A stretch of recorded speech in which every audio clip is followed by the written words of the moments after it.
Hi, I'm Michelle Adubato. The North Ward Center is committed to educating the public about the importance of community programs that give all New Jersey residents a chance for a better life. That's why we're proud to support the important educational programming produced by the Caucus Educational Corporation.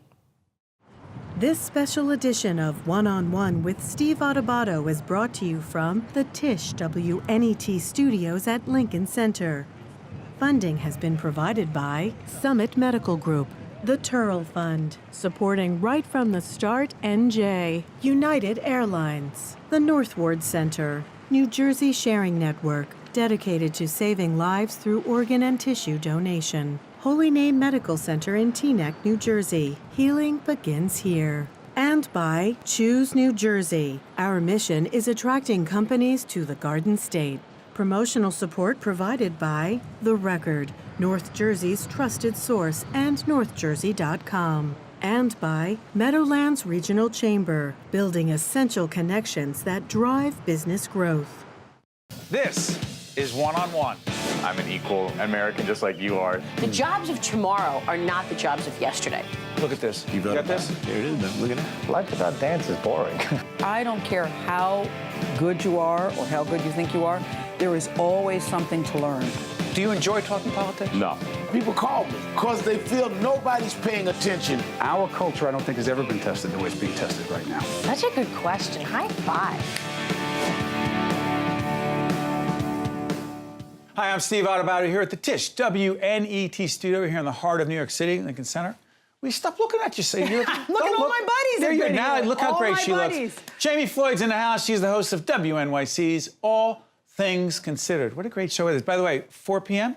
4 p.m. to 8 p.m. live every day. So much information packed into our show. You've had all my friends on. I feel like I'm in such good company. That's why you're looking at the intro. I was so excited to see all those people. Well, I hope so. Describe the show for those who may not know it. It's All Things Considered. So it's a little bit of sports, a little bit of politics. We do all the headlines at the top, the major headlines, everything from Washington, D.C. to our local metropolitan area. New York, New Jersey, Connecticut, and sometimes Pennsylvania. And then, of course, we hit all the other things you might care about: culture, religion, sports, entertainment. So everything that it's all things considered, Steve. Let's consider this. Jami, let's get right into it. Trump and the media and your show. Yeah. Talk about it. Yeah, well, look. Trump I should say President Trump, excuse me. President. We say President Trump. He is President Trump. President. He is the president. He's our president. January 20th of last year. Look, he has a bit of a Nixonian relationship with the press. Nixonian. Is it not worse? Well, we'll find out, won't we? Go ahead. Depending on what happens with the special counsel. By the way, we're taping toward the end of February. We don't know right now. Right, we don't know. We'll find out. We may still find out, or we may have found out by the time this airs. But the question is, is it worse, is it better? The fact is it's contentious, right? It's a contentious relationship. But we're respectful and objective when we cover President Trump on our show. And you've interviewed him. I have interviewed him, but long ago. I interviewed him. Older Donald Trump, New York City, Manhattan, New York City, Donald Trump? Manhattan, Trump Tower, Did not believe the Trump. same things he says. I'm just asking. Well, I interviewed him about business. Oh. I interviewed him about the Olympics, the IOC scandal. Remember back then when that started breaking? I mean, now it's just an ongoing thing. But I interviewed him about the culture of business around the world. And I found him to be, back then, long before he started to engage in politics, long before he started to question President Obama's birth certificate. How'd that work out? I'm sorry, go ahead. We see how that's worked out. So I found him to be, the sort of Donald Trump of New York City, celebrity, businessman, reality TV guy we came to know. And Today, I guess... Who is this president? This is not the guy I interviewed. I don't know that any of us really know who he is. I don't know that his staff knows who he is from day to day. Because I think he's trying to figure out what it means to be president of the United States. Doesn't every person, sorry for interrupting, doesn't every person, Jami, who becomes president interrupt. have to figure that out? Is this a different try I to think figure that it is out? correct. I think everybody who gets into that office, and I worked in the White House. You did? I did. I worked for President Clinton. I worked for Al Gore in the office of the vice president, and for a short time for Hillary Clinton in the White House. And I do in the early years of the Clinton administration, and I watched that administration figure itself out. And I love history, so I've read a lot of presidential biographies. How is this different, Jamie? First of all, I'm not sure that President Trump really thought he was going to win. I don't know that any of us really thought he was going to win. I don't know that he wanted to win. How is it different? You have to have read the Constitution. You have to understand the Constitution. You have to embrace the Constitution. You have to respect the Constitution. I mean, the other branches, those other the other balance, branches, the equal the whole thing. balance of power, and I think. I think there is, look, we don't have many of the positions filled in the executive branch. I mean, we're filling the judiciary very quickly, but I think that this is a very, very unprecedented, and I mean in the entire course of history. People say in modern American history. I mean in the course of our U.S. history, this is an unprecedented executive branch and unprecedented presidency. So let's talk about, it's not just President Trump. It's where we are today, from your view, because you have conversations about this all the time, when it comes to race, gender. Like, how are we doing? We're going, look. Wrong direction? Were you going to say, I don't want to finish your sentence? I'm supposed to be. Are we going in the wrong direction? I'm supposed to be objective. Objective doesn't mean expressing your views here. We've done so. Doesn't mean you can't. We've done so well, Steve, as a nation. I want to be positive. I want to be part of the solution. I want to help to move us forward. That's why I do this job of journalism. That's why I went to law school. I mean, look, 50 years ago, you and I wouldn't even be sitting here having this conversation because you're a white guy and I'm a multiracial black woman. And here we are having this conversation as equals. And there weren't a lot of Italian Americans, but that's another story. Right. I'm with you. I'm down with that. I'm down with that. I grew up here in New York City. I went to school with mostly Italian Americans down in Greenwich Village. I totally know that history, and I respect it, and we can have that conversation, too. So this is great that we're sitting here together having this conversation. Why are we moving in the wrong direction, But we're moving in the wrong. We're more diverse than ever before. That's why we're moving in the wrong direction, because there's a lot of fear about that diversity. Instead of celebrating the diversity, there's a lot of fear, and instead of enjoying the diversity, embracing it, and some of us are. I mean, here we are, right? But some of us are afraid that we're going to lose our slice of the American pie. And so that's why I believe we're seeing neo-nationalism, neo-Nazism, why people are getting into their silos, why we're seeing all this anti-immigrant sentiment. Oh, my goodness, my this is a grandparents would never have been able to come here. It's a nation of immigrants that built this country. The other box so is connected that's to, what really concerns me. Is the other box initiative connected to this? Yeah. The Other What Box, is that? my Other Box project, Yeah.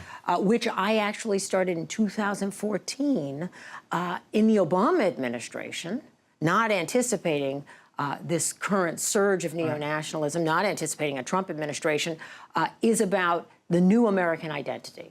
And I am a multiracial person, but I saw President Obama in the White House. We think of him as African-American, but of course he is biracial. That's right. And so I thought to myself, what is this new American identity? Who are we as Americans now in the 21st century as opposed to the 20th century and certainly the 19th century and before? And how do we see one another and see ourselves now? And that is what this project is about. And how do we gain strength from that diversity and that new American identity? Can we show a clip? I know we're running short on time. Can we go a little longer, Jen Eichlin? It's our show, I guess we can. Let's go a little longer. Let's go to the clip. Is Gina Belafonte. Gina Belafonte, Harry Belafonte's daughter. My mother was in love with her. I think she would have definitely left my father, but I don't. Wasn't in love with I know. Harry? That's what I'm saying. Who isn't in love with Ridiculous. Harry? It's impossible not to. Let's go to the clip of Gina Belafonte. As an actor, you're anything you can possibly be. I'm Jewish. I'm Greek. I'm Puerto Rican. I'm whatever. So there was, I think, the arts helped me not have to deal in certain ways around that question because I was able to try and be as many things as possible. But as I got older, I've had recently, most recently, I would say in the last maybe 15, 20 years. I never really considered myself one or the other.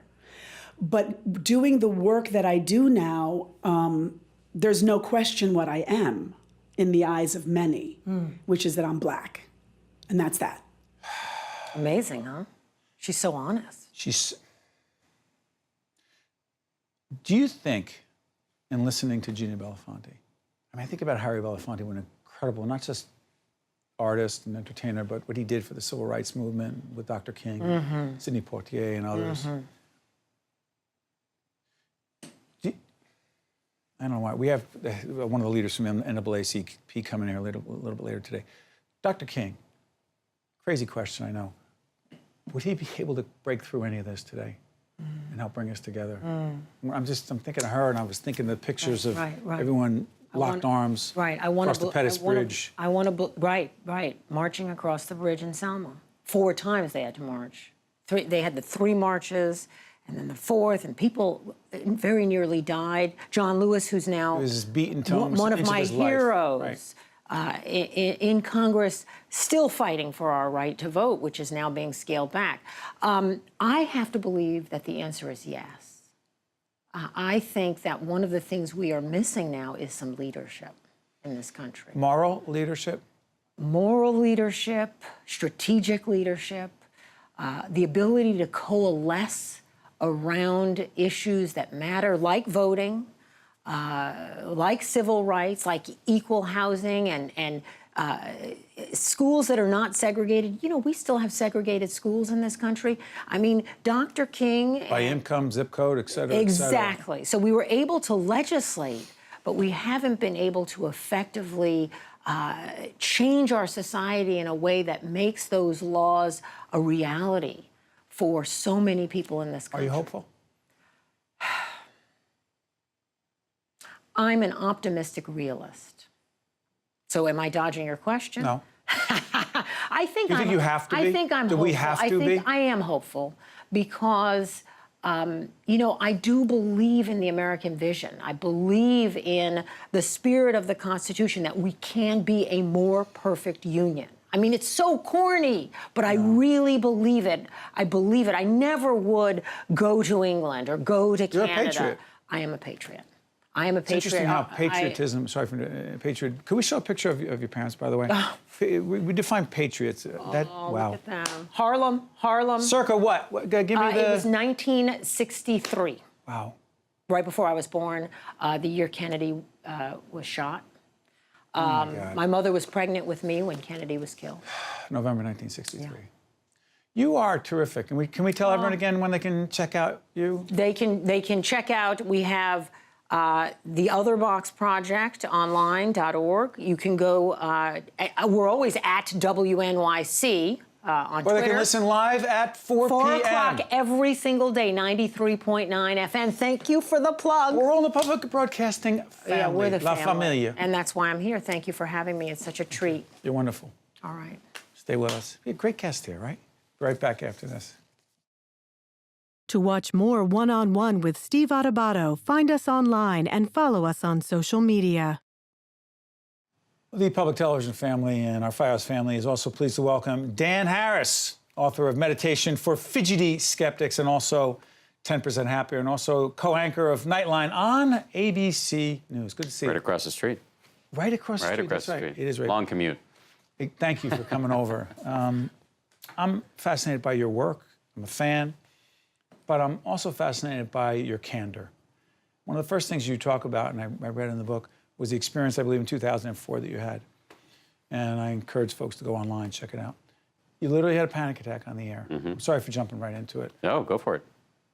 And I've had my own experiences. Oh, you have? Yes. With panic?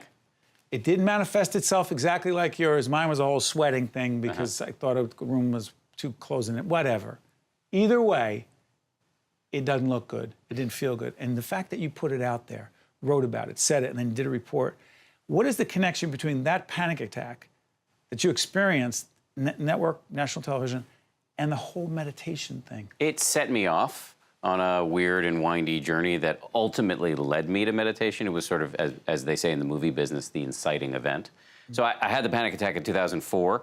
on Good Morning America. I was reading the headline. Charlie Gibson was there, right? And Charlie Diane Gibson Sawyer. and Diane Sawyer were on the set. We were in Times Square, and I was doing my thing, reading some stories off of the teleprompter. I was looking into the camera, reading some stories, and I just lost it. I just couldn't breathe anymore. My lungs seized up. My heart was racing. My palms were sweaty, and I had to bail right in the middle. You did. You just stopped. I just stopped. But more embarrassing than that was actually what caused it. Well, what caused it was some very dumb behavior in my personal life. I had arrived at ABC News, again, right across the street in the year 2000. I was 28 years old, and I was really ambitious and You made it. By that way, you're at the dance. Except I got to ABC and I realized I hadn't quite made it because I needed to compete with and hold my own in an environment where I'm working with Diane Sawyer, Barbara Walters, Peter Jennings, who became my mentor. And then not long after I arrived at ABC News, there was this huge event, which was 9/11. And I ended up going overseas and covering, Afghanistan, Pakistan, Israel, the West Bank, Gaza. I was in Iraq many, many times. And I came home from a really long run in Iraq, and I got depressed. And I didn't even know I was depressed. I was insufficiently self-aware. And I did a really, as I said before, sort of dumb thing. I started to self-medicate with recreational drugs, including cocaine. And even though I was never doing it when I was working and I never got high on the air, after I had the panic attack, I went to a doctor who pointed out that my drug use was enough that it artificially raised the level of adrenaline in my brain and primed me to have the panic attack. So when I put all that together, that's what kind of set me off toward finding meditation. It took a while, but it was what set me off. Let's talk about meditation. The other irony for me is that we happen to be taping for the back end of February. And yesterday, I was doing a yoga session with this instructor who's fabulous. And toward the end, I had to move and get out of there. And she said, can we do some, meditation? I literally said, and I'm reading your book, I said, sorry, I don't have time. I've got to get out of here. I've got to prep for taping tomorrow. I'm not making any of this up. Yeah, I believe you. And I got out. And she goes, no, I'm serious. You could use this. I said, I know, but it's like too hard to. A lot of what I just said, multiply it by millions of others who think I can't, I don't have the time. Help us. So there are two, in the book, I wanted to sort of figure out what is stopping people who want to meditate from actually doing it. I don't proselytize to people who aren't interested because that's just But say you want to. I want to. Millions of others want to. I would say the two biggest obstacles that we found and that we give you workarounds for, one is what you said, not having the time. So I have good news and better news. The good news is that I think 5 to 10 minutes a day is a really healthy habit and ought to be enough, according to the scientists with whom I've spoken, to derive many of the advertised benefits. Such as? Science suggests that meditation can lower your blood pressure, boost your immune system, and literally rewire key parts of the brain that have to do with focus, have to do with self-awareness, compassion, emotional regulation. So these are benefits that many people, I would say, almost everybody would like to have. And so I think 5 to 10 minutes a day is enough to get a significant taste of this. But if you feel like 5 to 10 minutes a day is too much, I think 1 minute counts. And I think 1 minute most days count. Why? Because what you're doing in meditation is just waking up to a fundamental fact that is often overlooked. It's going to sound incredibly obvious when I say it, but most people are not in touch with it. We have a mind and we're thinking. But we're unaware of this nonstop conversation we're having with ourselves. Not a healthy one. It's mostly negative. It's all self-referential. It's incredibly repetitive. And when you're unaware of this nonstop conversation, it yanks you around. It's why you put your hand in the fridge when you're not hungry, or you lose your temper when it makes no sense, or you're checking your email in the middle of a conversation with somebody else. And in my case, being unaware of my inner conversation sent me off to war zones without thinking about the consequences. I came home, was insufficiently self-aware to know I was depressed, and then I blindly self-medicated. And so that kind of brings it full circle. And this can happen in a minute. Waking up, disembedding from the various trances in which we operate, the trance of unworthiness, the trance of insufficiency, the trance of gotta get it done, or I'm gonna somehow explode. Right. All of these things, you can step out of the traffic of your inner conversation and see it clearly and not be so owned by it. The other obstacle people face is they feel like, I can't clear my mind. I can't do this. And I was picking that up from what you were saying. You don't understand. It's hard. I'm so busy. Well, so here's more good news. It is impossible to clear your mind. You can only clear your mind if you're enlightened or you're dead. The mind's job is to produce thoughts, just the way the stomach's job is to produce enzymes. And so the point is not to clear your mind, which again is impossible. The point is to notice when you've become distracted and to start again. And again and again. And over you just see, oh, I've been carried away. I was trying to focus on my breath, but I got distracted, so I start again and again. Is it muscle memory? It's a bicep curl for your brain. Every time you see you're distracted and start again, you are changing your brain. And this is what shows up on the brain scans. You're teaching yourself two big things. One, how to stay on target, how to stay on task, which is very hard to do in this era that's been described as the info blitzkrieg. The other thing you're teaching yourself is to not take your inner dialogue so seriously. And when you see how crazy you are, in that moment when you wake up from distraction, when most people think they've failed at meditation, that's actually a victory because you're seeing how nutty your inner zoo is. And when you see that, it has less of a chance of owning you. Now I'm done talking. You got me thinking so many things. One of them is, you were on a cross-country tour. Yes. Who'd you speak to? So I wanted to write a how to meditate book, but I also realized there are a lot of them out there, and I wanted to make one that wasn't boring.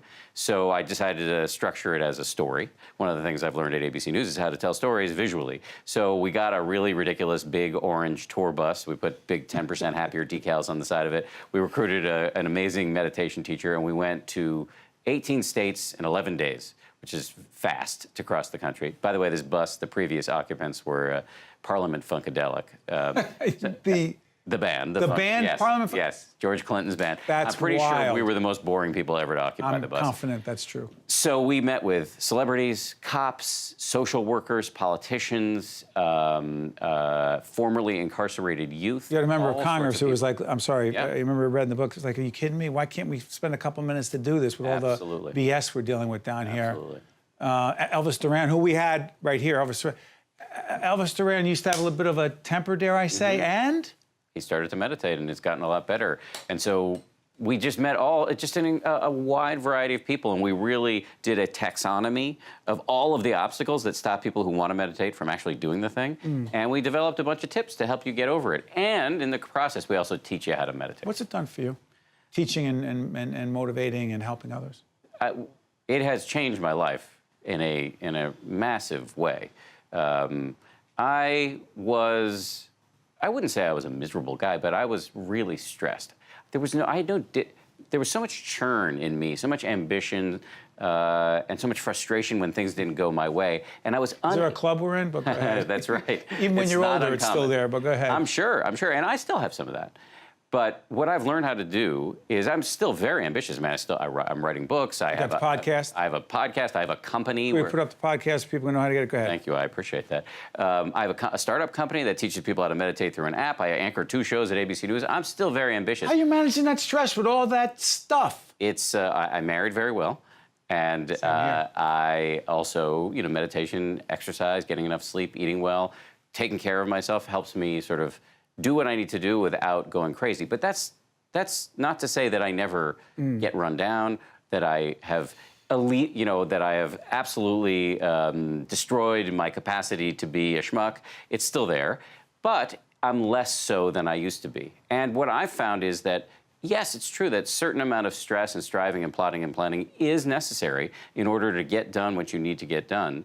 We tend to make our suffering worse than it needs to be. What meditation helps me do is draw the line between useless rumination and what I call constructive anguish. And that has made a huge difference. Before I let you out of here, by the way, Dan Harris, it is Meditation for Fidgety Skeptics, New York, #1 New York Times best-selling author. Real quick on this, also 10% happier. I don't want to do the Pandora's box. It gets open, we can't close it. President Trump and meditation, do you see it? Possibility for it? If he's interested, he should give me a call or hit me up on Twitter because I would love to talk to him about it, or anybody in his administration, or anybody in the Democratic leadership. I think that we need more mindfulness in Washington. I don't think that's a controversial assertion. I think people need to be able to step out of the stories they're telling themselves and their habitual patterns of behavior and to try something new. And I think meditation is not a panacea, but could be useful. Anybody who's interested, including the president, I'd be happy to talk. Cameron, thank you for joining us, coming across the street to be with us at Public Television. We wish you nothing but the best, and I have a feeling a whole bunch of folks, me included, they're going to go back and try again. Thank you. Thank you. Stay Pleasure to meet you. Thank you. One on One with Steve Adubato has been a production of the Caucus Educational Corporation, celebrating over 25 years of broadcast excellence. This special edition of One on One with Steve Adubato is brought to you from the Tisch WNYC Studios at Lincoln Center. Funding has been provided by Summit Medical Group, the Turl Fund, supporting Right from the Start NJ, United Airlines, the Northward Center, New Jersey Sharing Network, Holy Name Medical Center in Teaneck, New Jersey, and by Choose New Jersey. Transportation provided by Airbrook Limousine, serving the metropolitan New York, New Jersey area. How do you create change? By cultivating hope. And we see that every day. In the eyes of our preschoolers, in the souls of the seniors in our Adult Day program, in the minds of the students at Robert Treat Academy, a national Blue Ribbon School of Excellence, in the passion of children in our Youth Leadership Development Program, in our commitment to connections at the Center for Autism, and in the heart of our community, the Northward Center, creating opportunities for equity, education, and growth.